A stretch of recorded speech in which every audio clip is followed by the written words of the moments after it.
La foi vient de ce qu'on entend, et ce qu'on entend par la parole de Dieu. Romains 10, 17.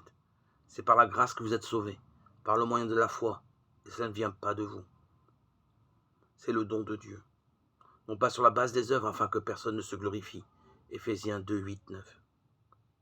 Lorsque sa femme se convertit à la foi chrétienne, Lystropel, sceptique et athée, décide de faire une enquête sur la religion chrétienne pour démontrer que toutes ces histoires sur Dieu et Jésus ne sont que faussetés et légendes.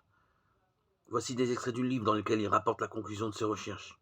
Le récit historique sur Jésus, surtout parmi des témoins directs qu'il avait connus personnellement, était incontestable. Tous les systèmes religieux étudiés au cours de mon enquête s'appuyaient sur le faire des aumônes, des pèlerinages, annuler le karma des mauvaises actions passées, pour tenter de s'acheter un accès à Dieu.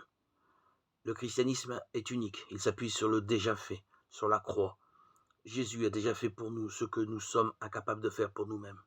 Il a subi le châtiment de la mort que notre rébellion et notre mauvaise conduite nous font mériter, pour que nous puissions être réconciliés avec Dieu. À la lumière des faits convaincants que j'ai découverts, il me faudrait désormais beaucoup plus de foi pour conserver mon athéisme que pour faire confiance à Jésus de Nazareth. Inutile de me battre et de faire des efforts dans l'impossible but de me rendre digne de Dieu. La Bible ne cesse de répéter que Jésus offre le pardon et la vie éternelle, comme un don gratuit qui ne s'achète pas.